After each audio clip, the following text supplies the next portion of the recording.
The Grassy Knoll for yet another segment. The movable feast that is known as the Grassy Knoll. This is Viz, and with us today we have Alan Watt. Now, Alan is somebody who you might have heard on as a frequent guest on Jackie Betrue's Sweet Liberty. There was a listener to this show and that show out in Manitoba, a very sweet lady by the name of Lady O, who said in an email, you might want to check this gentleman out. And I did, and she was right. And I'm glad that he's with us today. From, once again, the Great White North, we have a guest, and that is Alan Watt. And Alan, thanks for visiting the Grassy Knoll. Yeah, it's a pleasure to be here. Yeah. It's kind of hard to define exactly who you are. Yeah. And I'm going to do two things. One is I'm going to ask you an ice-breaking question, okay? Uh-huh. And I just want your take on it cold. And then we'll go into how you came about the information that you have and the work that you've done. Mm-hmm. Do you have any original take on this shooting of a citizen down in Miami's airport? Miami. Yeah, are you familiar with what happened there? I wasn't, no. Okay. Well, there was a gentleman apparently who is bipolar, had come in from a flight from Colombia, South America, and supposedly wasn't on his medication and flipped out after the plane touched down on its arrival in Miami. Subsequently, an air marshal shot him dead. Then they took the luggage out of the plane, spread it over the tarmac down in Miami, had bombs, sniffing dogs, check them all out, blew up some luggage and found no explosives. So, I mean, I'm just throwing that out because you know how you hear these stories? Yeah. And is that first take and what really is going on. And I just didn't know if you looked into that and whether or not it had affected you in any way, shape, or form. No. I mean, it's not unexpected because, in fact, it's to be expected now as they really beef up the security side. And the guys are getting trigger happy too, you know. So I'm not surprised at all. They had this whole deal in London airports since the 70s. Mm-hmm. And the public there are now used to armoured vehicles even patrolling inside the airports and special police units and the black outfits and so on. Oh, yeah. So yeah, this is not really to be unexpected. It's going to increase in fact, obviously. You know, this may be just one of those organic occurrences. It just might be. I mean, we're all suspicious and speculative, and for good reason. But in this case, it may say more about people and pharmaceuticals than it does about any kind of show of force by the air marshals or the military or whatever. Be that as it may, I just want to throw that out there. But Alan, mm-hmm. I'm always curious, especially about people I've not really got a lot of information about. Yeah. As to their experiences and as, you know, with regard to their first look down the rabbit hole. Uh-huh. When did you start to realize that the world that we live in is very much a matrix around which there is the real world? I always tell people, and I'm not kidding, I think I was born that way, because I saw two realities coexisting simultaneously from really the beginning. And the first taste of it I got was, this is in Scotland, of course, was simply walking in and out of friends' homes. And when you're a youngster, you can do that and they ignore you, you know. You carry on as normal. And every home I went into, everyone was arguing about the same things, which was to do with, at that time it was rent money and money for food. It wasn't for extras in those days. And yet I thought, well, how old is this system? Even then I asked those questions. And I thought, if Britain had an empire, how come I don't see anybody with the fruits of this empire? They all lived in London, which to me was a foreign, you know, country at that time. It was so far away. And of course, the more I studied once I got into school and had access to the libraries, and then I had excellent reference libraries too, from old towns there, with very old books, I realized that they were indeed changing history as time went on, and they were rubbing out the truth with every publication of updated history books. and yet you could go into the reference libraries in Scotland and look over books written in the 1700s and get the real stuff that was happening at the time. Well, you make an excellent point, because I've been the beneficiary of seeing information like that in the United States, and I think you were probably more endowed with that sort of thing and more freely accessible to it over there than here. Yeah. But yes, the books of antiquity, the statements that are made in the past are very much, as they say, is prologue to the future, and in a lot of cases. And I think a lot of the luminaries were really in Great Britain at the time, or the United Kingdom, who had this plan. At least part of them showed it to us. And of course, I'm talking about Rhodes and Milner's kindergarten. Yeah. They were very, very vocal about what they wanted, and they thought it the greatest thing. Yeah. This was not, I don't think, as prevalent over here in the United States, especially contemporaneously. Later on now, and I'll talk to you about Carol Quigley later on. But your remark about going back in and taking the looks, at the information there, the writings of these elitist hands that said, this is what we're going to do, and they're doing it. Yes, oh yeah. That's the astounding thing, is that they did write about it openly up until the early 1900s, because primarily those types of books were only read by each other themselves, their own peer group. And so they had nothing to worry about the masses or the working people. So they were quite open about where they were going. When I tell people that the plan has been pretty much exposed from time to time, sometimes with a laugh down the sleeve, many times overtly, as we see with H.G. Wells and others, even George Bernard Shaw. Yeah. And they said, well, why would they do that? Now, maybe you've had that question posed to you. Maybe it's not an important question, but to these people who do not want to go where you're leading them, and they realize you've got some hard information, how would you answer them about why they would do that? It's a legality, I believe. I've come to the conclusion that these guys are so legal. It's also a high Masonic ritual where you must mock the victim. And in other words, you inform them, and it's not your fault they don't quite understand what you mean, or they might think you mean something else, or they'll go into denial, but illegally they have told you where you're going. And I've noticed this over and over again. They always announce it somewhere. Interesting you should say that. Are you familiar with Rebecca Carley? I've heard the name, yeah. Well, she started the whole thing. We had an interview years ago, and she said to us, if you want to know where things are going, all you have to do is watch the Sci-Fi Channel in Hollywood. Yeah.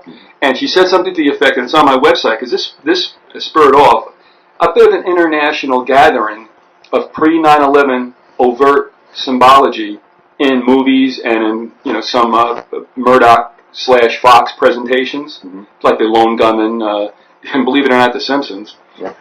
So she said, in their sick Masonic minds, or in their sick Masonic code, if they tell you what they're going to do before they do it, it makes it okay. Would you agree with that statement? Yes, I'd say that the lower Masons hadn't a clue either, because Albert Pike said that they're no different from the general public. But the higher Masons definitely do. They talk in codes. Yeah. I just did an article for a paper, and I put them up on the website, VYZYGOTH.com, under Z-Files. And I did one today on high-degree Freemasonry, and it's, in fact, in the United States necessarily, okay? So I'm only going to get hate mail from the Blue Lodge guys, even though I did try to stipulate that the Blue Lodge has no idea, and you're right, Pike stated it in Morals and Dogma and elsewhere, that they are porch members who are meant to be kept in the dark. Yes, yeah. And I want to do, if we could, an hour sometime on just this whole Masonry/Egyptian sun god worship / Mystery Babylon religion thing in another show. But getting back to what we had spoken about what it all comes down to. I mean, I think that this one world effort is partly spiritual, partly political, and partly economic. Yeah. And I think we all agree now that it all comes down to economics. Yeah. And so let me state that to you. Do you believe that what we're going to is what had been wanted since maybe 5 centuries ago? Even longer. All right. Can you tell? Is it really to you a primarily economic system that they want to implement globally? Yeah. How far back does it go, though, Alan? Well, there's The Great Work, they call it, the Great Work was born about 4000 BC. That's what they claim in higher Freemasonry. And also in Talmudic Judaism, they also claim the same thing, that was the beginning of this cycle, they call it. So now today it's about 6,000 years old. And this is the last phase of it. So it's a very old plan. What they mean by the light coming down, or the plan coming down from heaven, what it meant was that's when the light dawned, the beginning of the actual plan itself, or the Great Work. And sure enough, that's when we see the heavy outburst of merchandising and gold trading in the ancient Middle East, from Sumer and all over that area. Even though they weighed the gold at that time, I don't think coinage came in until about 80 BC. So they weighed it, but they used that as a substitute for real wealth. And that was the first con, the first great trick that was ever done, was to make people take that instead of food or barter, you know. So the development of a currency, one which was metal, was probably the first move, is that correct? It was definitely the first move. The entire structural system, even then, which they built up very quickly, enabled them to create cities, because then they could hire men. It's very hard to hire men if you have a ton of carrots or vegetables. But if you've trained them to accept money, then you can buy back their labor with that money, you know. And you create the first city. And then the city is artificial. It's the first artificial habitat for humans. And so they must use the money within the city, because they don't produce anything themselves. Everything comes into the city to support them. Then you can recruit the army within the city, and once you have the army recruited, you can march out into the rural areas and dominate the people and force them to use the same money system. And that's what went on and on and on. Did you ever? And eventually, of course, they created the first empires. And even the early empires of the Phoenicians were the first free trade zones.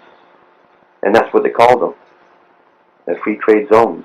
Because wherever they went, they introduced the same standardized weighing of, actually it was silver they really started with. And so they had the same weights and measures right up to the present day from the days of Sumer. It hasn't changed with the gram measurements and so on. Have you ever read a work called The Babylonian Woe?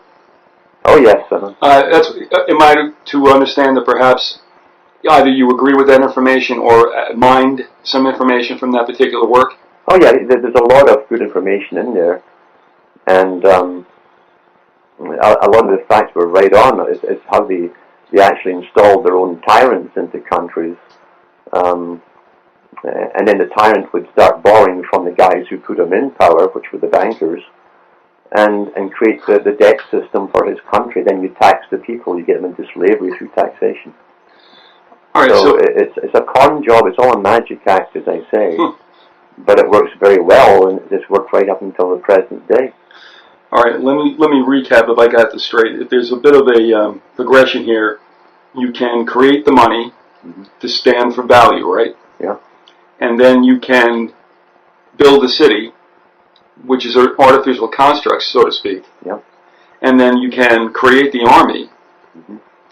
And I'm looking today at what has happened in the 20th century, and can we take it another step? And there may be more steps. But can we take another step and say, after you've got the money, you got the city, you got the army, somewhere along the line you've also grabbed all means of information so that no one can shed light on what you're doing? Yeah, because what you do, once you accept money, you can then tax the public. And the taxation, the word tax is to labor. That's what it means. You tax yourself for your labor.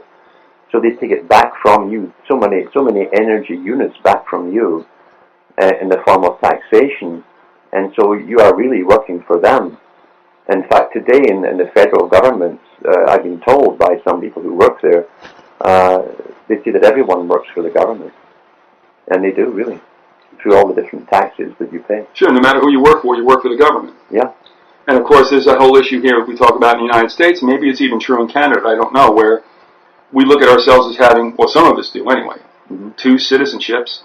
One is a resident of some geographical thing called the United States, and as employees, to the corporation known as the United States of America, Inc. Yeah. Going back to earlier times, are you familiar? Have you ever read any of the work by Philip or Paul Collins? I think I have. It was a long time ago. Okay, no, it's only because, and they're going to be on shortly also, that they kind of created this continuum. I think that even went back to the Canaanites, through the Phoenicians, and through, I guess, the Venetian nobility, and then later on, I guess the Rothschilds and such. Are you in agreement, or can you give us some kind of high point in a timeline with what particular dynasties or nations really worked this scam to perfection? Well, I think the scam somehow had been done in what we call a previous time, an age, you might say. And that's a convenient way of categorizing chunks of time. And we know, for instance, and it used to be believed that Sumer was the first civilization. That was on the go maybe 5000 BC. And yet it appeared out of nowhere, and it rapidly had all its different specialized priesthoods who were bureaucrats and judges and so on. It didn't learn this by itself. It did not evolve that way. It had the information, I think, from a previous age. And then we go into all of the clues that there was a previous time when society had reached a particular height or zenith of power and technology, and some sciences as well. And for some reason, most of it was wiped out. But the knowledge of that system came through again and started off. And now they know, because they've dug up all the Sumerian cities, that there was another culture that pre-existed them, who were also merchants, and they were called they called them the Hurrians or Harappians. So this goes way back. We don't know how many thousands and thousands of years that this has been understood, but it does seem that the science, for some reason, was partially lost at one point. They all talk about catastrophes on the earth and a new beginning. So I think it's probably a new beginning, with some of them coming through with all of the knowledge of how to re-enslave the people. And that really is what the great work is, really. It's re-establishing something which they dimly refer to as their golden age, you see. They want to re-establish that. And I think that's what it's all about. I don't think they evolved anything in Egypt or Sumer. I think these probably it's true there were secret brotherhoods who came through from a previous age with the knowledge and the sciences and knew exactly how to re-establish it, even in a more primitive form. So it's almost like with every civilization or epoch, the same process takes over again. Yeah. And also, it's interesting you mention this, because I guess in times gone by, and I'm not necessarily going to identify any religions, whether it was Sumerian or Babylonian or whatever, but the priesthood was necessary in those days because they held the mojo, and it was necessary to corrupt them first, was it not? Yes, yeah. Corruption is never a difficult thing if you understand human nature.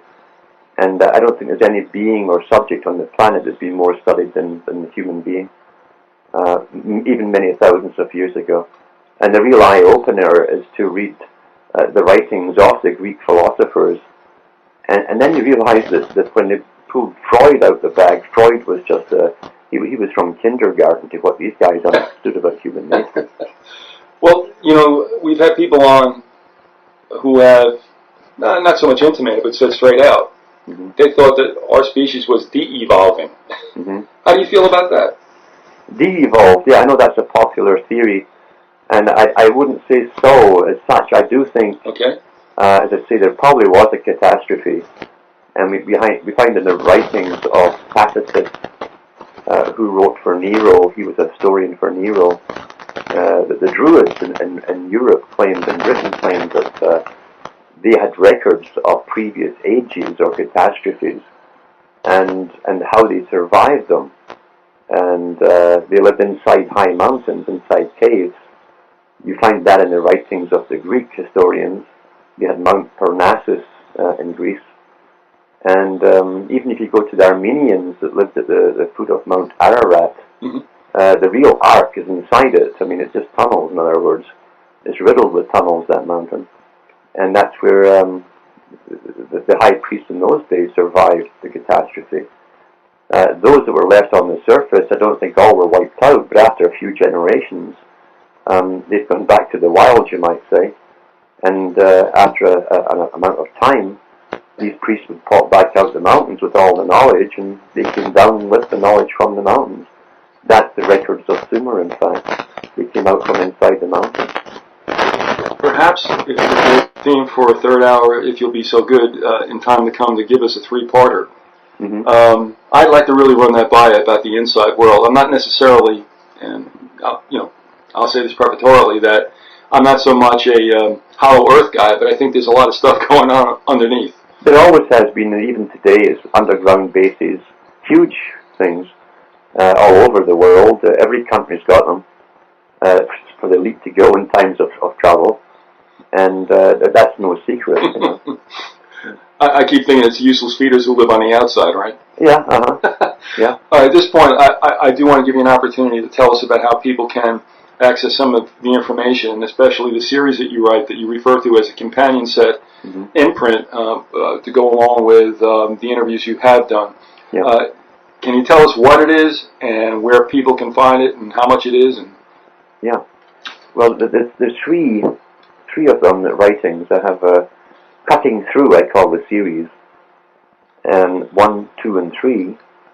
The first two mainly go into the ancient Masonic and the modern Masonic codings, because every language we've ever known has had the Masonic codings written through them, and it's used all the time in our face and we don't realize it. I write the two in a Gestalt-type manner so that the reader doesn't go to sleep when he's reading. And as I say, that's a Western indoctrination technique. We've all been programmed to fall asleep when we just soak up data, and we don't retain it. So I write this in a fashion to keep the person involved as he's writing, as he's reading, and that way he will remember it. The third one is to do with the money system going back for thousands of years, and the writings about the money system from Egyptian and Greek writers, how it came about, who ran it, how they brought the countries down one after another through debt, and who was establishing it, and so on. And it's interesting that even the ancient writers like Aristotle, who basically gave the Christian church his lead, they copied Aristotle's philosophies for centuries. Yet Aristotle, who taught Alexander the Great to be a nice tyrant, Aristotle himself was married to one of the richest bankers in the Middle East. So they're always connected, even historians. So these books anyway are $25 each, and you can get one or all of them if you send international postal order. I use an international postal order from your post office. Yeah, don't be sending U.S. postal money orders, right? Yeah, they can't cash it outside the U.S. I learned the hard way about that too. So. Yeah, that's true. And so the address is addressed to Alan Watt, which is W-A-T-T, and the address is Site 41, S-I-T-E 41, Box 4, and the little town is called Astaire, like Fred Astaire, only with an E in front. Okay. So that's E-S-T-A-I-R-E, Ontario, Canada. And the postal code is P for Peter, 3 for the Trinity, E for Elizabeth, 4, N for Nora, 1. So that's P3E4N1. Okay. And if anyone wants to phone me, they can call me at 705-695-0416. All right, and just clarify me on this. Each of the three books are 25 cents, $25 a piece. Is that correct? Yeah. Mm-hmm. All right. So the set of 3 is 75, and that's U.S. currency. Will do all right. Yes. Oh, of course. Though, if we're going to do this, all right. Let me ask you this, because I have exchanges with a lot of people on above the 48th parallel, and they don't have a problem cashing at least my check. Can you take checks? It's harder for me. You got to have a bank account number one. That's right, and you always have the problem with if it bounces. Yeah. With the international postal order, it's almost like a bank order. It's prepaid, so they don't have to hold it. Right. Yeah. And even though it might be a bad practice, you would take real live Federal Reserve notes that are sent through the mail, would you not? Yeah, if they can get it through, it's best to wrap it in foil if they do. Yeah. But yeah, once in a while that happens too. Well, I've had some zany experiences with an author out of Calgary, a fellow by the name of Charles Wilcox, who's written a book about the Catholic and the Vatican provocateuring during, mainly around the Civil War time. Yeah. And some of the stuff that I've gotten back from him with regard to videotapes, I don't know what they did with it. I mean, it's scary. And I actually sent him back his own tapes, because he would do a lot of CBC taping and send me shows down. I sent him back. They came back to me. They ripped the crap out of it. It was gone for a month, and sent back to me, and that's kind of unsettling. So it says James Thurber would write, "Your father does check your mail." Oh, they do. All right, getting back to the task at hand, and you said some interesting things, but looking back at the money situation, William Still, I don't know if that's a name you're familiar with. Yeah. Are you? Yeah. Right. Still said when he was on, and I referred to the Babylonian woe and that whole money system, and he said, either as to supplant that notion or to expand on it or build on it. He also said it's, let's say it's not so much what you use as value, but that the nation that has it is in charge of creating that. Yeah. How do you feel about that? Well, personally, I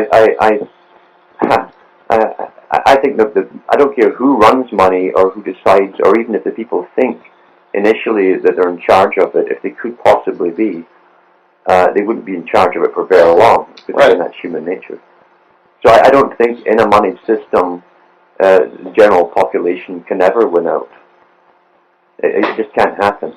Well, in a situation as in the United States, and I'm sure you're familiar with it, we look at a day of ruin, the day that they got through the Federal Reserve, and then shortly afterward, the income tax. When the United States government, I guess, performed an unconstitutional act by extending to another entity that which belonged, that activity that belonged to the government, and that is, we allowed the Federal Reserve to regulate the value of coin. And I don't know whether or not, while you were over in Scotland or in your time now in Canada, did you ever see an event tantamount to that? Oh yeah, sure. All right. So did every nation more or less have this event where all of a sudden they became basically enslaved by a taxation mechanism? Absolutely, yeah. Now, I think the income tax in Britain began in 1917 as a temporary war tax. And that stayed there, of course, because nothing in that department is ever temporary. Right. Yeah. There's no taking it back once it happens. No. So, and of course, they're liars anyway, because we're regarded as children. We're sheep. We are really the sheep, And sheep aren't the brightest creatures on the planet. They're, in fact, the stupidest. And the shepherd, the good shepherd, and they've always had a good shepherd in every age, you see. He doesn't come into to see the sheep and scare them. He comes in and he'll talk to them. And some of them might even come up and he'll pat them, They get used to him. He doesn't cull one of them and eat them in front of the rest. Or skin them and use the clothing.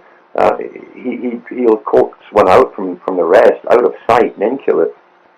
And that's how you deal with sheep. You never let them know what's really going on. And that's the reality of this parallel government we have, which is worldwide. Maggie Thatcher, she gave speeches in the 90s, early 90s, across the world, and the titles of the speech was under the title of the New World Order. And in Massey Hall in Toronto, some novice reporter actually wrote it up in a weekend, and I guess the editor was off because it appeared there, and most of the guests were CFR, which is here, it's Canadian Institute of International Affairs, right. Commonwealth country. So, but she said, yeah, the next coming war is going to be with the Middle East and fundamental Islam, and they'd all have to get prepared for it. It was coming. This is around 1991, you know. And so I knew then what was on the cards. Well, you mentioned 2 dates, and I can't let them go by, or that we pass too far from them without addressing them right now. That the UK would come in with an income tax very close in time to us. Yeah. Isn't that a coincidence? Yeah, well, that's the world, isn't it? That's that's our chic world for us. You see, everything's always a coincidence, and you'd never get the truth out of the big boys.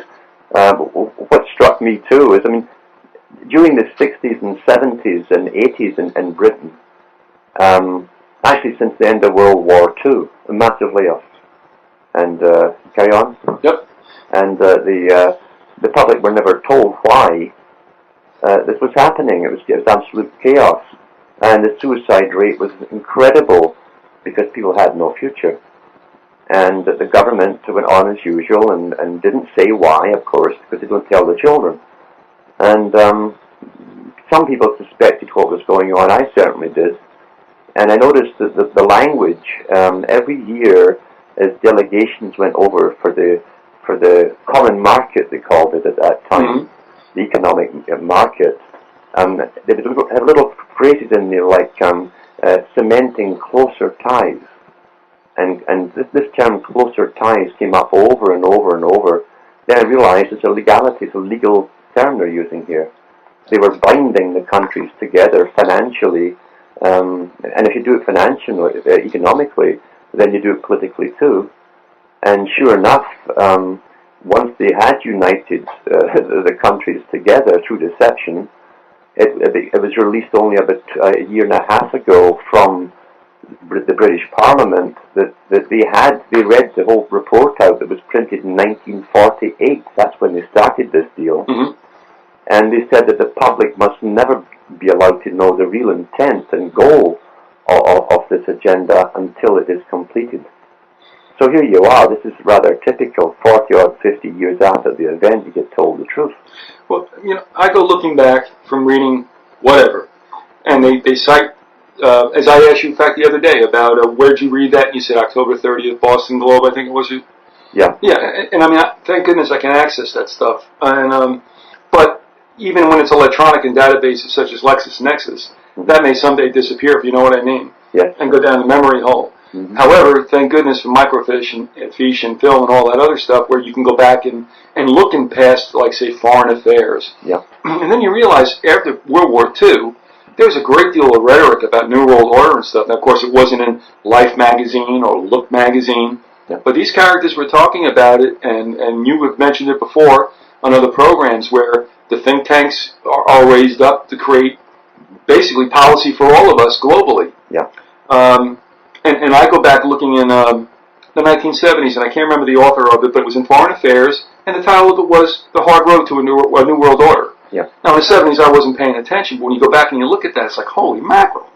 But another thing, too, you know, you say Thatcher was talking about the New World Order in 1991, and by now it's probably known by many, that Daddy Bush's first mention of the New World Order in the United States was 9/11, 1991. That's right. And again, we go back to this wonderful numerology that the Freemasonry holds so dear, don't we? Yes, indeed, yeah. And I'm also thinking about another thing that in the past show, we did a show on a lecture given by an individual by the name of Dr. Anne Marie Slaughter from the Woodrow Wilson School of Government in Princeton. And she wrote a book. It's out there now on Amazon, but she did a lecture on the New World Order. And let me ask you how you feel about this. I mean, because here's what she said. The nation state is alive and well, but it's disaggregating. And what we really need now are international judiciary, legislative, and regulatory agencies. So don't you find, Alan, that it's kind of a doublespeak? The nation state, always a doublespeak. Yeah, and you know, it's funny because in the question and answer period, some light bulb in the audience, and this was given in Austin at the University of Texas Law School, and the guy called her out on it. Yeah. And she kind of, yeah, and she said, well, it's only in the thinking stage. Nothing's firm yet. It's as if to say, as long as it's a concept, it doesn't really matter. And it's like, well, it's not going to stay a concept forever. Yeah. So what are you telling me, folks? I mean, it's harmless because you're thinking about it? Yeah. And what you always find, too, is when there's someone like she was talking about it at that time, whenever they announce it to the public, everything they're talking about is already obsolete. They've gone much, much further. Always. Mm-hmm. Always. They're never just going to do something. They've already done that stage. Right. You know. And they just soften up the public with a little PR. Mm-hmm. Yeah, it's like some woman said, I remember hearing on some show, about all the gadgetry and weapons that they have, a lot of bulletless weapons, if you know what I mean. Mm-hmm. And she said, listen, if you hear about it now, it was an R&D 50 years ago. Yes. Uh-huh. And of course, we've talked about, are there any such thing as really science fiction writers, Mm-hmm. One other thing about this, and I want to go back into a little bit of antiquity again with you, and that is, I mentioned a white paper that somehow just didn't get on the hill, and the mainstream news just didn't pick it up, Alan, and it's called Building a North American Community. And the three entities that contributed to this white paper are the Council on Foreign Relations, the Canadian Council of Chief Executives. Does that ring a bell? Mm-hmm. Okay. And the Consejo Mexicano de Asuntos Internacionales. Mm-hmm. So these characters who aren't elected, yep. Who knows from under what rock or woodwork they come. Mm-hmm. And they're making policy, and while they claim that they're not attached to a government within the body of this work, it says, but we want to see this implemented by like 2010. Mm-hmm.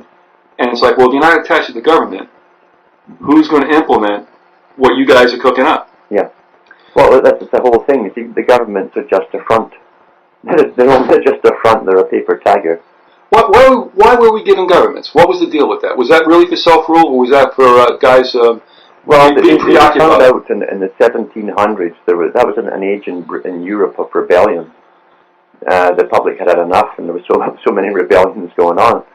So they began the Chartist movement to give, and of course they gave the leaders to the Chartist movement, saying we're going to get rights for the public. Mm-hmm.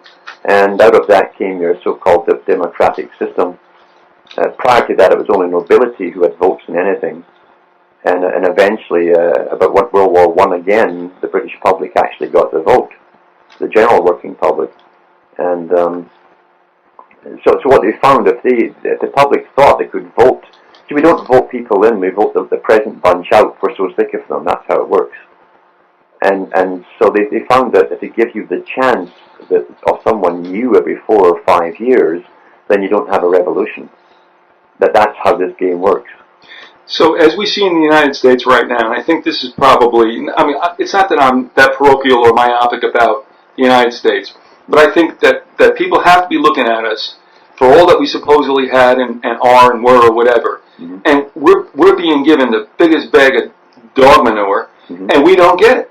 No, you don't get it, no. And so what I'm saying I was on a show today, I called in as a caller, and I said to this Democratic show, and I like the guys, and they're listening to some 9/11 stuff, but I'm saying you do a disservice. Don't you understand? The Democrats cannot save the country. Yeah. You guys, when we have a regime change, just like you said, or we're going to have, let's say Hillary comes in, right? Uh-huh. And then the Democrats, even though she's continuing with the plan, mm-hmm. the Democrats will support that which they castigated when the Republicans were doing it. Mm-hmm. So everybody's sitting there saying that the good old Republicans are dead. We rule the world. We'll do it right. And they'll do the same thing that Trump did, yeah. that Clinton did, that Daddy Bush did, that Reagan did, that Carter did. Yes. And that never changes. There's only one agenda, and it goes forward regardless of what front person's in power or appears to be in power. The bureaucracies really have bypassed the politicians since they set up the League of Nations. And George Orwell, not George Orwell, but it was H.G. Wells, talked about that mm-hmm. when it happened right after World War I. He said the politicians are now irrelevant because the higher level bureaucracies can converse straight with their counterparts at the League of Nations. Now it's the United Nations. They don't have to even go through the politicians. And those guys, remember, all these bureaucrats, the federal ones, are unelected. And they're also hereditary positions. Again, that's another thing people don't realize. That you have generations of intergenerational bureaucrats who all are brought up with a silver spoon in their mouth. They all live together, marry each other, and they know what their agenda is in those bureaucracies. They don't care who's apparently in power, you know. Well, my feeling is this, and please respond. Mm-hmm. It seems to me that Europe, the old world, may have been the old world, but they were the strong world. And even though the United States became the new world, our freedom was only short-lived, and that really, to this very day, because Europe was out there the first and captured the wealth, that really they still run the show and only let, I think, the United States think it was the top dog because they were very, very willing and generous about using our best blood to go fight European wars and other things. Yes. So they made us feel like we were king. Yeah. And then they said, okay, bring your troops over. And then, to me, you know what I'm saying? I'm not talking about British people, right? Mm-hmm. And the Brits just, kind of sat back in a rocking chair and let the Yanks go at it. Yeah, I think it was Kipling that was in on that changeover because there was a poem written about the white man's burden, and we passed the torch on to you.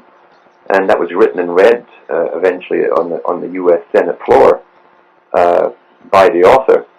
So that was a Masonic meeting on that floor, you know. Mm-hmm. I mean, the word Senate is an Egyptian word. It means a chessboard. Mm. So when you address that from another country at a Senate level, you are a high-degree Mason. And so that also was embraced by the Roman Empire, wasn't it? Yes, it was. So it's a game, you see, and only the boys on that board, at that level, understand the game.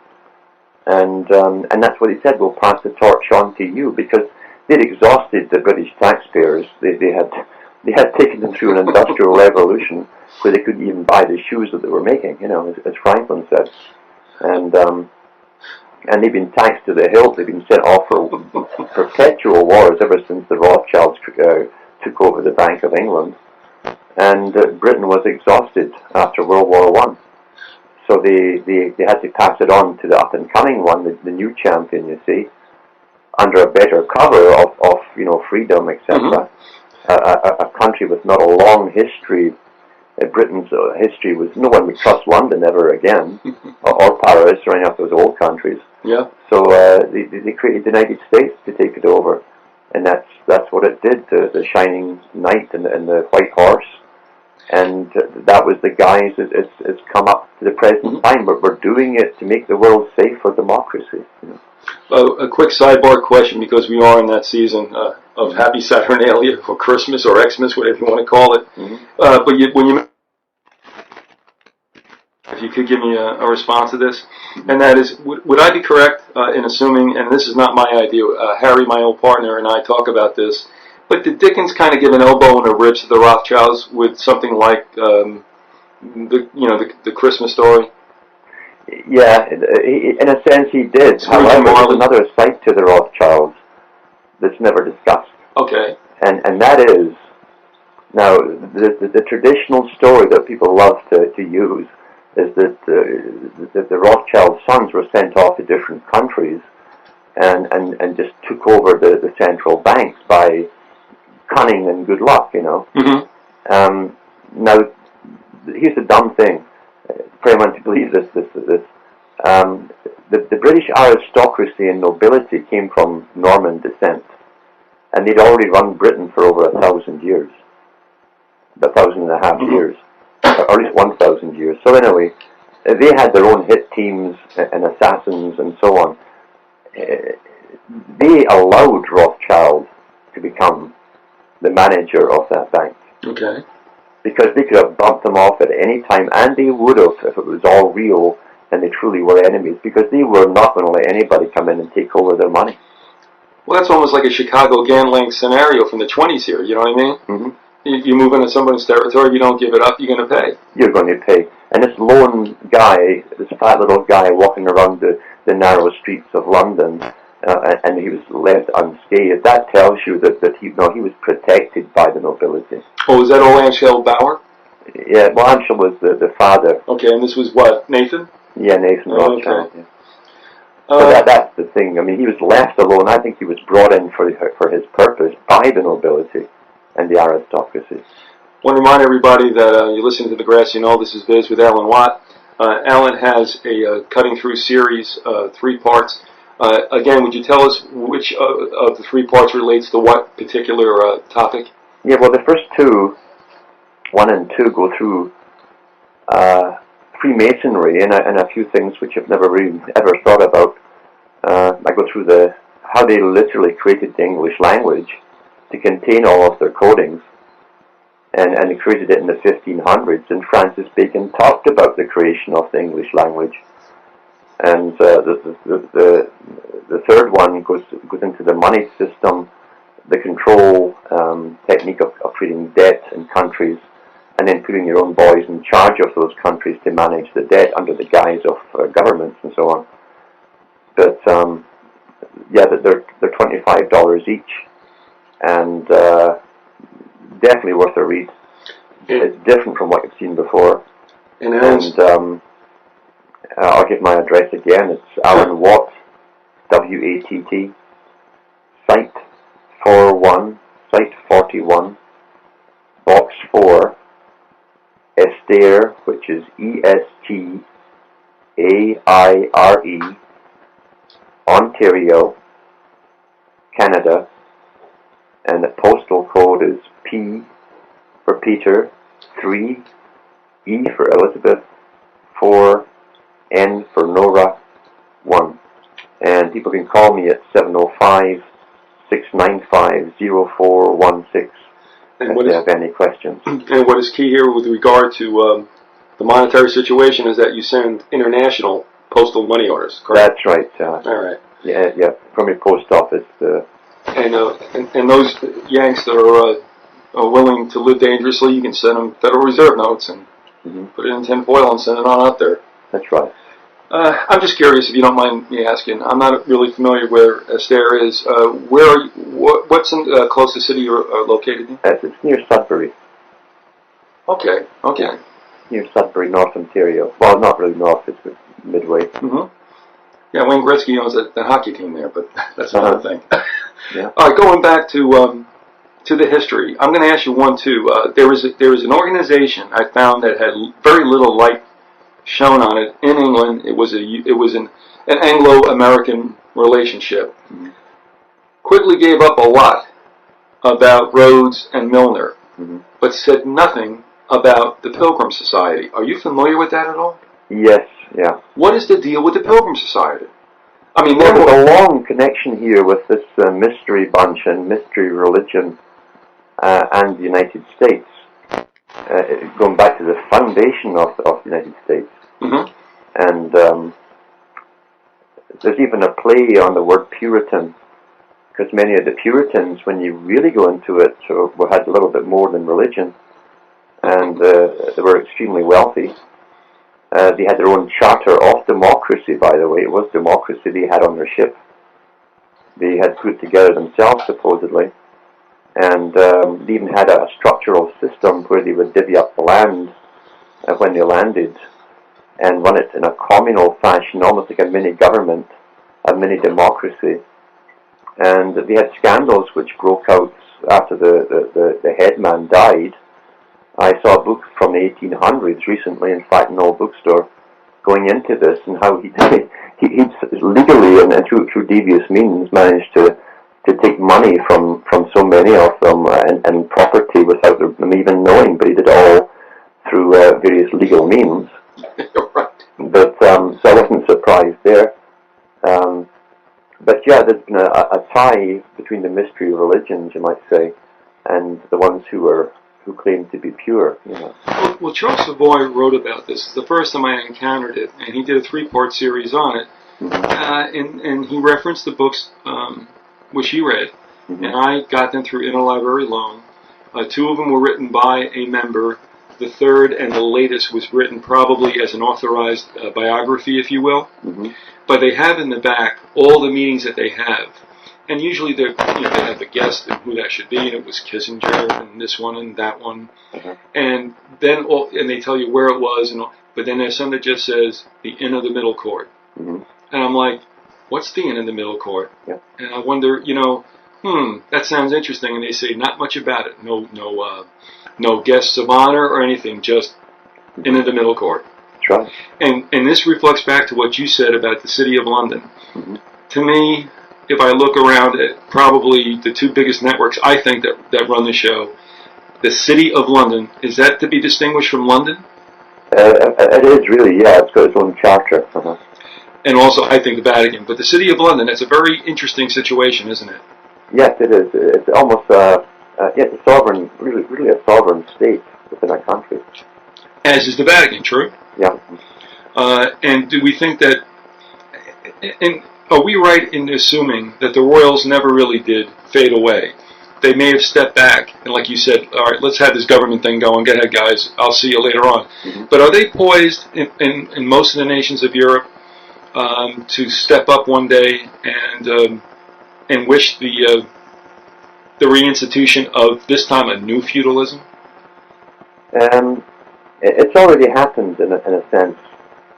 The new feudalism, as Carl Quigley said, would be based. The new feudal overlords would be multi and international corporations who would then be dictating policy. Well, they are, as we know.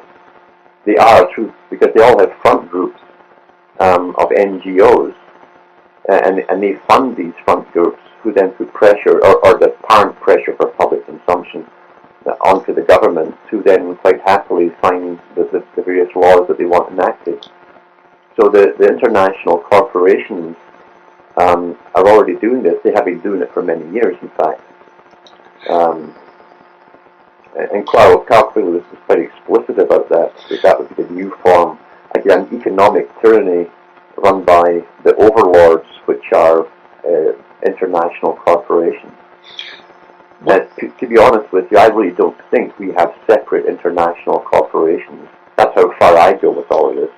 I think they're all one anyway. Well, I agree, but can you be a little bit more explicit in developing what you've just said? When you talk about international corporations as being all one, mm-hmm. Can you give us some kind of example of... It's common sense. I always think of Albert Pike, who gives you the laws and the rules of this Masonic game. And he said that a person who will not use their own powers of reason, not the media's or what you're told, but your own powers of reason, he said, is nothing more than meat on the table and a beast of burden by choice and consent.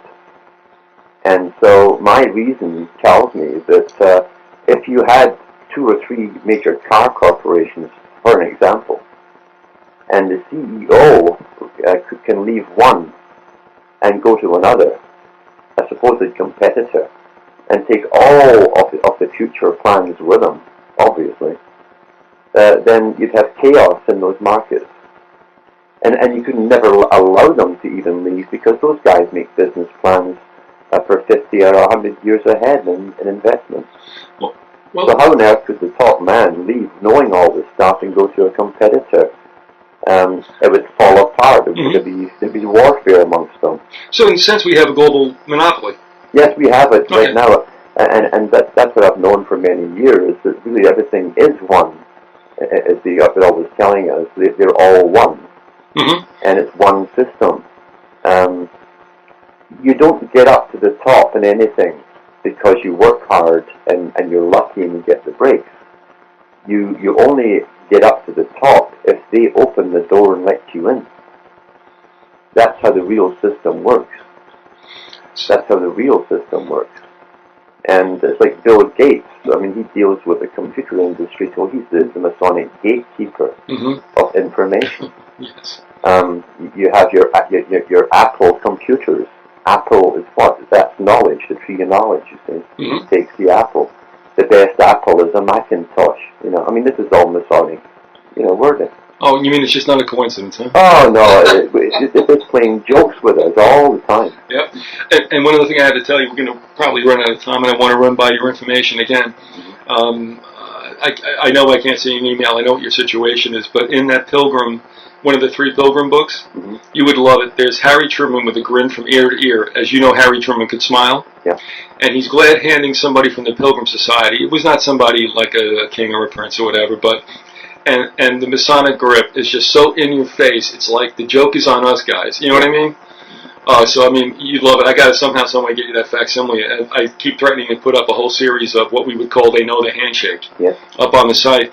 We've been talking to Alan Watt out of Canada, and he's a frequent guest on Jackie Petru's Sweet Liberty and a couple other places. And you can look around and do a search on him. You'll find out what he's about and hear other interviews he's given. And we hope he'll come back for 2 more with us.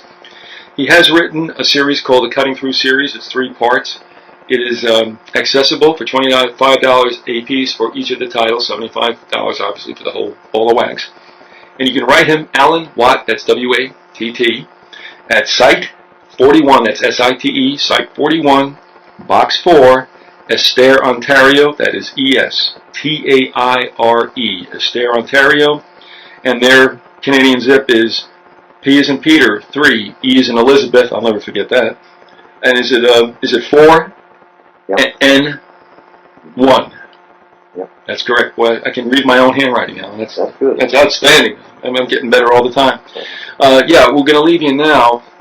And if you would, I would ask you if you could. I'll tell you what, I'll cut you free, but if you don't mind, I'm going to give you a call back. We can make some arrangements for future shows. Yep. I hope you've enjoyed your time here. Obviously, I'm very, very encouraged to have heard some of the Grassy Knoll.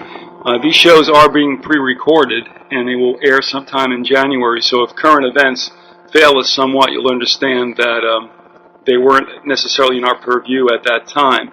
With us for a second hour of the 3 we hope to do with him is Alan Watt.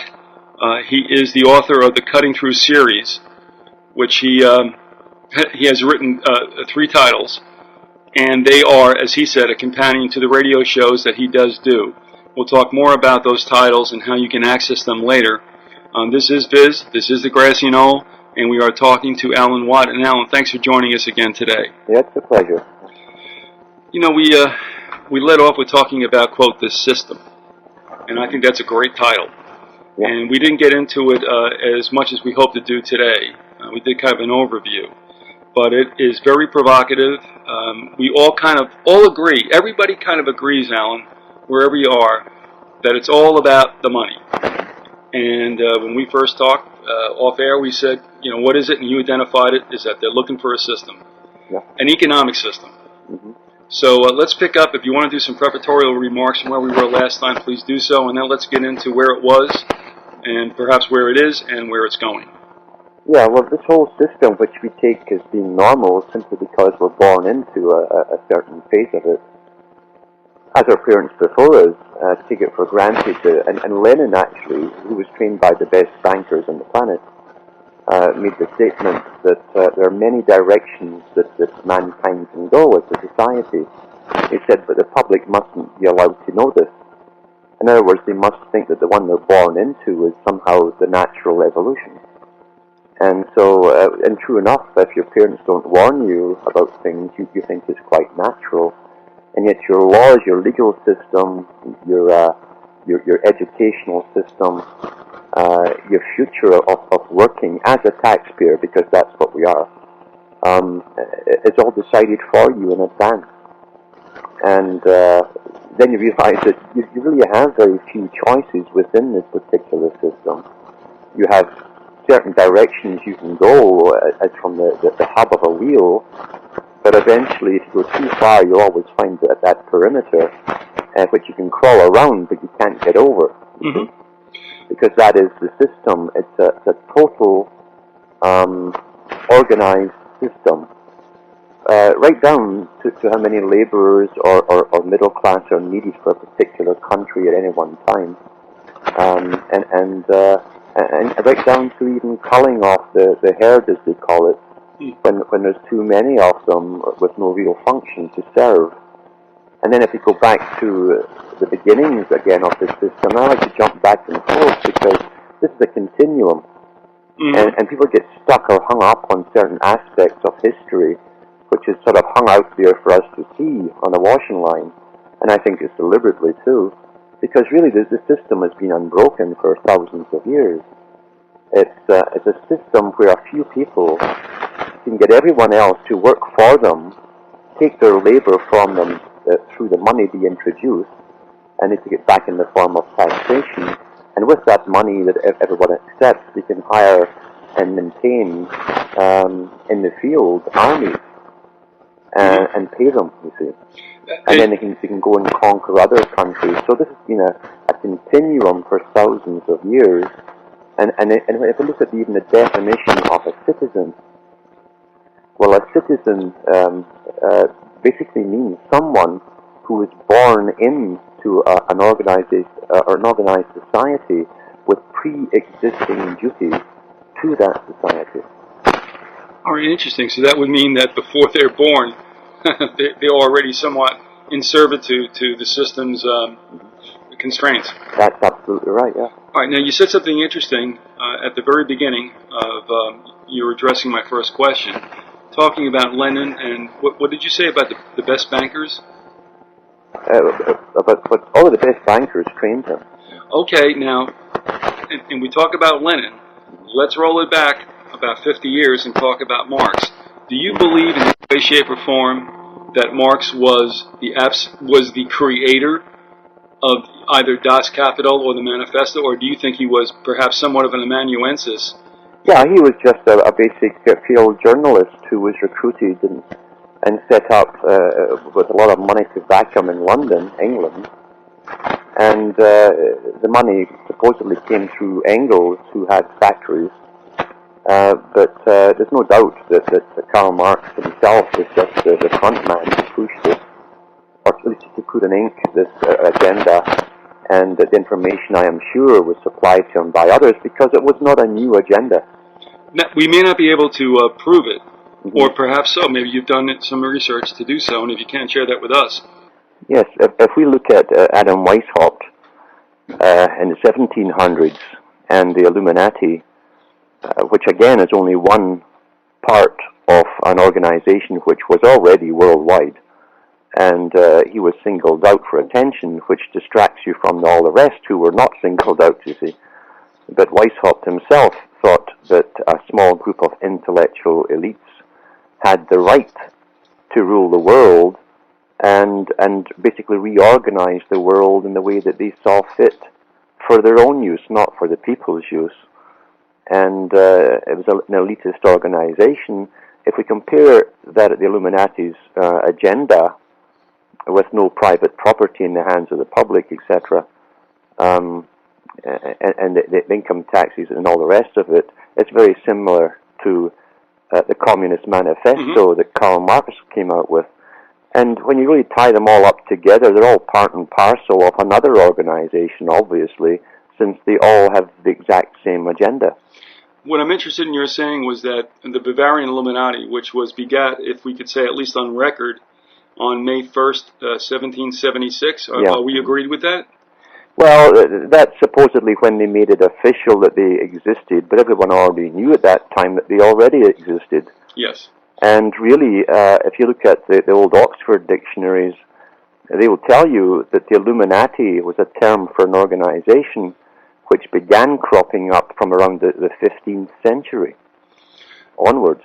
All right, so when you talk about part of a larger worldwide organization, are we referring back to, I'm not going to mention this, I'm not going to state this correctly, so are we talking about the Spanish branch of that Loyola came from?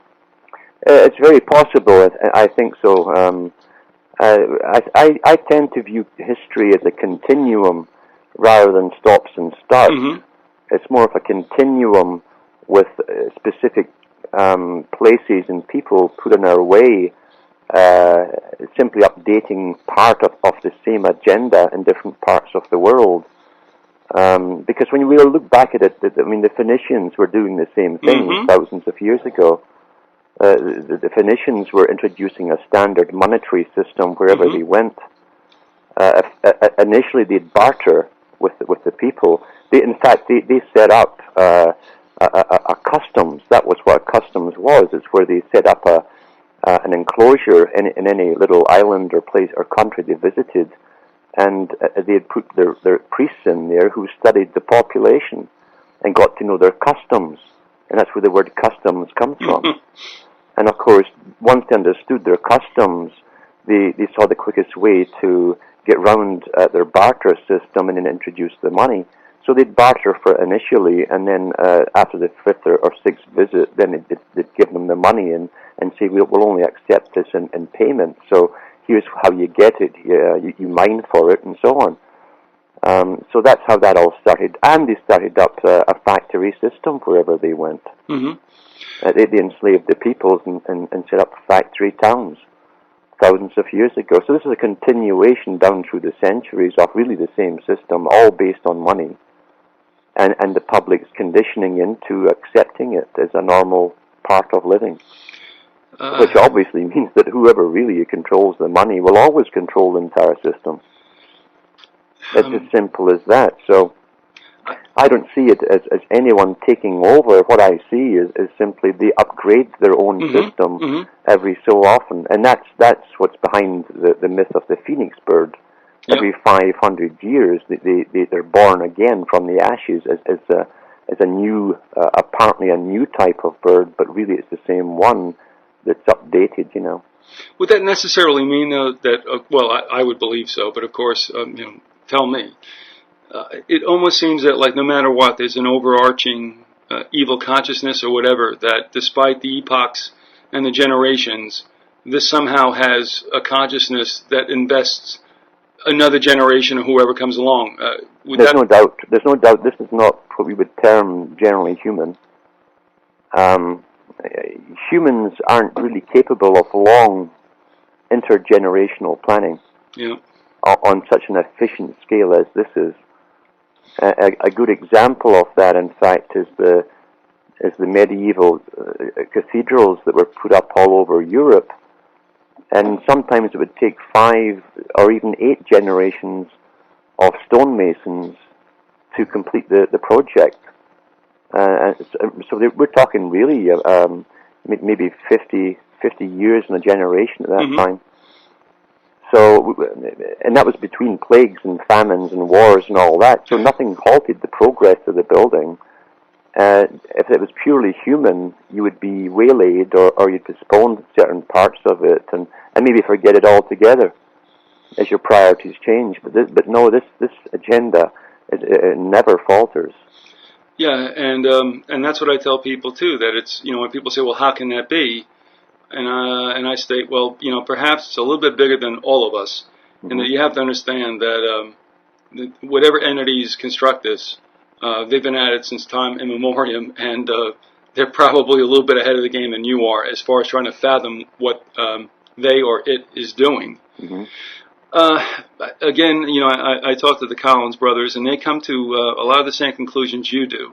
And someday maybe I'd just like to have you guys all on, because you really aren't aware of their work. They're really not aware of yours, but you come to some same conclusions with pretty decent research, and I think that in itself is convicting, and that for another time. But is what that took place in that continuum something that might be called free trade? Well, free trade was part of the system introduced by the Phoenicians. The Minoans had their version of it prior to the Phoenicians, really, and probably one and the same people, in fact, who simply changed their places of residence. But the Minoan records, many records have been found of all the fleets of ships they had and the cargoes and the types of trading laws that they'd set down everywhere they'd went.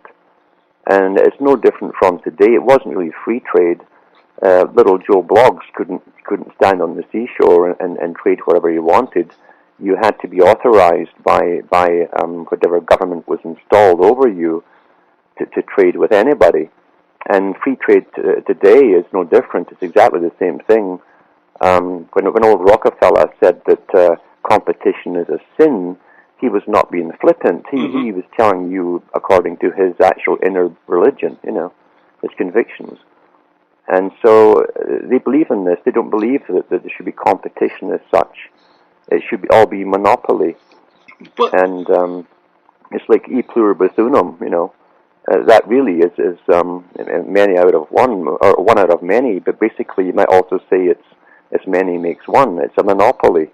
That's what that means, Well, on this side of the Atlantic, and you may be well aware of this, Alan, but we trace back to probably when the real big push was put on for one world order is when the robber barons made their money and then turned around. And the first thing, when people say, well, how can you keep a conspiracy quiet? Well, first of all, make the money. Second of all, control the information. Yeah. Whether it's newspapers back when, and then later radio and TV, and also the textbooks. They're key. Yeah. And it's a matter of documentation that the foundations, namely the Rockefellers and the Carnegies, grabbed a hold of influential newspaper publishers early in the 20th century, and they also schooled a number of hand-picked historians on how you're going to write history. Oh, yeah. So there we have it. I mean, there you can hide the footprints of all these characters throughout time. Yes, and every university in North America gets grants from these foundations to operate, including the Rockefeller Foundation. But along with the grant comes certain conditions, of course. Sure. In other words, here's what you can teach, here's what you will not touch, and that's how you control education. It's not difficult. And then, of course, if you also own the publishing houses that supply the textbooks, then you have it made. All right, so you're in agreement as I am, and I'm sure you've read the same material I have, and if you haven't, just like with the Collins brothers, if you come about it from another way, we still arrive at the same point, and that is control the money, control the information, and you can pretty much do what you wish. Yeah. And also in the United States, are you familiar with a personage from about the early part of the 20th century by the name of Philander Knox? His name was what? It's a great name. You got to admit this, Alan. Philander Knox. I don't think so. Yeah. Long story short, this guy was the individual who was in charge of basically undoing whatever Teddy Roosevelt was supposedly doing in the way of busting trusts. All right, so Philander was a lawyer working behind the scenes to make it right for all the robber barons. And later on, he is the character, a pivotal character, I think Secretary of State under Taft, that just before Wilson got in, he went ahead, and if you remember this episode in American history, he rams through the income tax. And they, as you might know, there was a book called The Law That Never Was, when they looked at the United States and found out there were not enough states to ratify it. Yeah. So this is Philander Knox. So there was a character there who took care of business. He disappears without anybody really knowing about him. Yeah. But was such a pivotal, and actually, his life impacts every single one of us from that point on. Well, Carroll Quigley touched on the fact that it was a coincidence, he said, and he was a historian for the CFR for a period, and he had access to their records, and the Anglo-American establishment that he wrote, he mentions the fact that it was the Royal Institute of International Affairs, with an American branch, the CFR, that pushed to have the income tax brought in America and the rest of the Western countries. Yeah, and you mentioned, that's the first time I heard it, that the UK also had instituted an income tax right about the same time. That's right. What a coincidence. And it was Lord Milner and his bunch and Curtis that proposed that and brought it out into the open. So here's the Royal Institute of International Affairs and the CFR promoting the very same manifesto as supposedly Lenin was pushing at the same time. Yep. And so then you realize that, hey, there are no sides here. It's all the same agenda. And it's not coming from this or that. It's coming from it. There's only one organization here that gives the appearance of sides to create conflict for the masses so that it can give you the solution. And that is what they call the law of nature. They split up the forces of nature and always give you a this or that option in everything. And we come to the synthesis, which is exactly where they wanted to bring us. So it's a chess game that's going on There's only one real player, and the masses of the public don't know that they're even on the board. At this time, too, let's do a little business. We're talking with Alan Watt. He has authored a 3-volume series called the Cutting Through, which is, he has said there's an augmentation and a complementing of what he has done on the radio with shows like this and Jackie Petru and others. So, Alan, at this time, can you tell people how they can gain access to that information? Yes, there's 3 of them. They're $25 each. I prefer to be paid with U.S. postal order if possible. That's international. No, international, postal order. right? They have to be international. And if the address their inquiries to me, it's Alan Watt, which is W-A-T-T. The address is Site, S-I-T-E, 41, Box 4, and the town is called Estaire, like Fred Astaire, only with an E in front. That's E-S-T-A-I-R-E, Ontario, Canada, and the postal code is P for Peter, 3, E for Elizabeth, 4, N for Nora, 1. That's P3E, 4N1. And I'll get either one or all of them out, depending on your order, as soon as I can. Well, good to my word. I went to the local rural post office and asked for an international money order, and that's not going to happen. So yeah. I have to get myself, and of course at this crazy time of the year, to another post office, which of course, like a lot of other things, only keeps itself open regular business hours, which means if you're working, you're not getting there. Yeah. So I will do that. I thought that was very interesting, and I do want to get my hands on that. Just refresh my memory, because I've read this a couple of times. Did I read you the quote at all from Wilcox about the influence of Britain still to this day in Canada? I may have done that. I'm not sure. No, I don't think so. I know that. I think even that the setup of Canada and the U.S. is part of the dialectic, and it was from the beginning. I've no doubt about that, really, because they always have to have a competitor or someone they can say, watch those guys over there, we need an army here, then they tax more from you to support the army, which they then eventually always turn on the public. And government cannot exist without an enemy over there somewhere. Well, I might have done it, and if people are hearing this, of course, they pile up the archives. Bear with us, because you and I are distanced somewhat between our shows that we do, and I do a lot of talking about this and sending it around. So, folks, suffer us if you will. But what Wilcox wrote was that he goes. He said every inch of federal land here is owned by her. Oh, yeah. All right, it is called Crown Land and is held in trust by the federal government on her behalf. And he also said, she graces our money with the words Dei Gratia Regina, or, for short, by the grace of God Queen. That's right. I'll leave it there. We might have touched upon that. And as I told you, and this is still a work in progress, so forgive me so I can't speak from any kind of authority, but I'm listening to a series about land patents in the United States, and I'm getting this feeling like, you know what? They all own it, and they can call it back anytime they want. Now, this is just a bit of a statement of fact and a little bit of extrapolation. Do you have anything in your studies that would indicate that perhaps one day they can turn around to, Oh, they can. There's no doubt they can, because when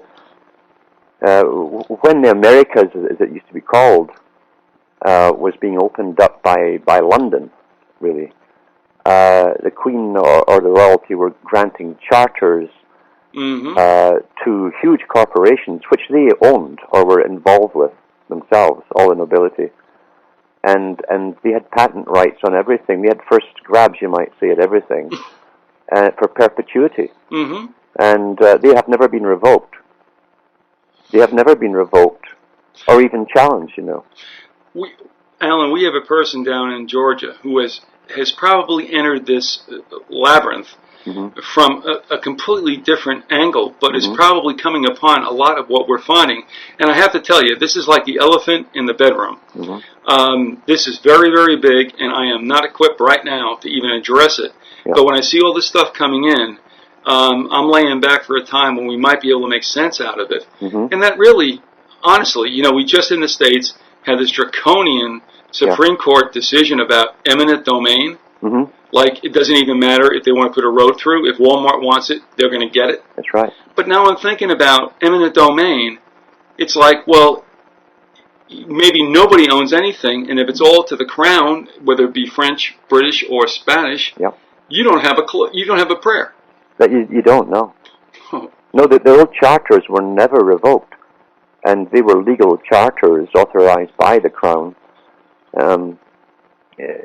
I don't know if you've ever walked part of the borders between Canada and the U.S. and got off the beaten track. I've made crossings, but I've never been in remote areas, nor have I walked any extension of the borders, no. Yeah, well, the main border, you know, was eventually settled after the supposed war or skirmish of 1812. Yeah. And I think that was part of the reason the Masons on both sides were told to get a skirmish going so they could redefine the borders for future use. And if you walk the borders and get off the roads, the border actually is marked every half mile or so, or mile, with a Masonic obelisk. Seriously? Yeah, like the ones you see in graveyards, maybe 12 foot tall, you know. Oh, yeah, and I tell you what, I've seen that in Vermont, and just passed it off as, you know, as a mile marker or a marker. It's a marker, all right. Oh. And then when you go into who they set up to eventually delineate the borders or redefine them, now he had a title. He was a British lord, and it was one of the Rothschild families. So it's often the title you see will hide the surname because the title goes over it. While the father is using his last name properly, like Lord Rothschild or Baron Rothschild, the son is given a title like Lord Chatham or whoever. And it was a British lord who was sent over to fix the borders, and he was a Rothschild. You know, he was a Rothschild son. Well, so they've been involved in the border business forever, and of course in the banking. Why not? It's their system, you know. Well, and this leads me back to what we talked about with Marx and such. I envision a scenario where the Rothschilds grab a hold of Carl and said, "This is how it goes, and this is what you're going to write." Is that necessary? I have no doubt, or whoever's behind even the Rothschilds, because what we find, and I think Quigley was quite correct in this. He said in the Anglo-American establishment that the people that you see in public and the people you know of in public who appear to wield the power and take the glory, etc., or the booze and the hitting, are never the real men. He said those who are chosen to wield true power work behind the scenes constantly. And the only reward they get is the knowledge that they do wield almost supreme power. Well, two things, Alan. One, that also is reminiscent of the quote attributed to Disraeli in his fictional work, or not-so-fictional work, Coningsby, when he talks about there are different personages, you know, than you expect that run things. You know that quote, right? And two, you know, I'm thinking, as a listener who I think is pretty astute, he's a very humble guy, just lays back, he listens to the shows, and I just think he has, as Tennyson said about Wellington, you know, he was rich in saving common sense. What he said is, he goes, you know, Quigley told a lot. Do you really think that the powers that be would allow him to spout so much if they didn't want him to do that, and in a way might deflect from other forces that can hide now in the shadows cast by Quigley's work? What do you think about that? Well, I think that's a possibility, although I have a tape of Quigley talking to one of his students. And he was pretty well scared, actually, of approaching or certain aspects of this. I can understand how his mind worked, because he himself was in the ivory tower, and he'd been trained in the same system which he then taught to others. But he himself did definitely come up against this strange impasse where he had to concede that there was something else involved here, and he did touch on the Freemasonic aspect of it. He did touch on the all-seeing eye symbol on the dollar bill, and mentioned that this was at least 6,000 years old. This symbol, and he did ask the question, why was it put on there? Why is this symbol used by free? And then he tells the student to turn off the tape machine. He says, because this could damage your career and mine. Well, and of course we're aware, as Stanley Monteith has talked about, that tome, Tragedy and Hope, is still bereft of a great deal of pages, is it not? Yeah. And one can wonder why that was excised, and of course we'll never see the work extant, will we? That's right. That's right. I mean, I'm sure Quigley himself, as I say, I mean, I've seen plenty of people who've been brainwashed into the same system, and they're all for the system, even though they only know part of it. They don't see how the rest operates, and they really think it's all real and for the good of all type thing. They themselves think things are only being struggled for at the moment for a better goal. They don't realize themselves that this is an ancient agenda, because when you open Pandora's box, it's very hard to close it again, you know. And most people would rather go into denial than because you have to reevaluate everything you've ever believed in and known. When you open that Pandora's box, nothing is ever the same again. Well, I can tell you from being a lowly employee in a library at a university in Florida, we've had a number of professors come on, and the ones that we've had the most static with are those who are in political science and such, who have, they've written their dissertations, they believe in what they believe, they've been ensconced in academia for 20 years, and it's like, okay, great, you're the PhD, I'm not, but have you ever thought about just stepping outside your realm of knowledge to something that might shake your world and might be documentable, and they don't want to do it? So now, where I had so much respect, supposedly, for academicians back when I was going to school, because I thought there was a real desire there for an open debate, I got to tell you, Alan, I mean, in universities nowadays, and I went back for a second degree in the 90s, but I'm telling you, I have not, I mean, this has gotten as militant as any other organization, and I am really disappointed, and to a certain degree, heartbroken about the lack of any kind of openness, even in, in colleges and universities. Yeah, it's been Sovietized. Yeah. That's the whole system, is Sovietization and political correctness. Well, even when the political correctness ends up being mad, basically, people will still go along with the madness of it all, until eventually it breaks down under its own weight, because you can't even communicate even things which are important to people. So it eventually breaks down under its own weight, But what's really disheartening is the fact that a lot of these professors, and I have to admit, I mean, they've been socialists their whole life in the sense of that, okay, they go to high school, they go to college, they get a TA, they get their master's, and they get another TA, and they get their PhD, and excuse me, but they've been on the government tit forever in the United States, which is not supposedly socialistic. And then they come out and they pontificate about the wonders of socialism as if they don't understand, and I'm assuming they don't, that you're dealing with a human construct that will always have an oligarchy above it, and that will always tend to corruption. Yes. So are you guys really, really believing in this?